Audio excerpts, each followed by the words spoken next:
Halo, perkenalkan nama saya Matthew Owen dari kelas Sistem Informasi B. Jadi kali ini saya akan menjelaskan tentang materi pertemuan yang ke-6 tentang function in Python. Kita langsung ke materi aja. Jadi untuk materi praktikumnya ini, pertama kita akan membahas tentang fungsi.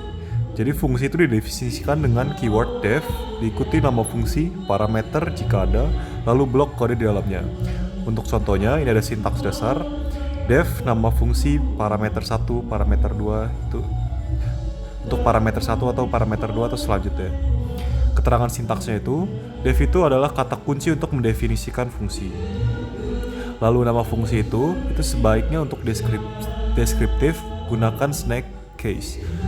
Lalu ada parameter 1 dan lain-lain itu tuh untuk variabel menampung nilai input. Lalu ada return ekspresi. Jadi return itu opsional ya. Jadi dia itu untuk mengembalikan nilai. Lalu ada identasi, itu penting nih untuk menentukan blok kode. Lalu untuk alurnya sendiri, Python tuh membaca definisi fungsi, tapi dia belum mengeksekusinya. Lalu ada fungsi baru dieksekusi saat dipanggil. Lalu input itu tuh bakal masuk ke parameternya. Lalu blok kode dijalankan. Jika ada return, nilai dikirim kembali ke pemanggil. Jika tidak, fungsi mengembalikan none. Contoh dasarnya def tambah AB, return A tambah B. Nanti bakal ngeprint tambah 2, 3. Fungsi dengan return dan tanpa return. Jadi fungsi ada dua jenis, yaitu fungsi yang dapat mengembalikan nilai dengan return, atau fungsi yang hanya melakukan aksi tanpa return atau void.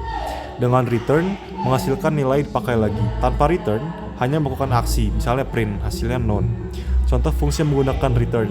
Def penjumlahan AB, return A plus B.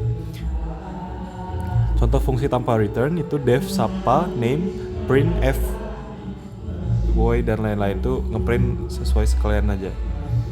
Jadi fungsi biasanya tuh butuh input dari luar berupa parameter, tapi ada kalanya kita ingin memberi nilai default agar fungsi tetap bisa berjalan walau tidak semua parameter diisi. Contoh penggunaannya itu ada def pembagian A, B sama dengan 1, return A dibagi B. Selanjutnya ada scope variable. Variabel yang didefinisikan dalam fungsi mempunyai scope atau lingkup lokal dan hanya bisa diakses dari dalam fungsi itu sendiri. Sedangkan variabel yang didefinisikan di luar fungsi mempunyai scope global dan dapat diakses mana saja.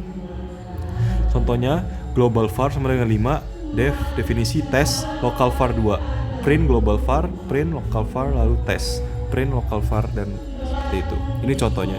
Sekian materi yang bisa saya jelaskan dari materi pertemuan 6 ini. Terima kasih.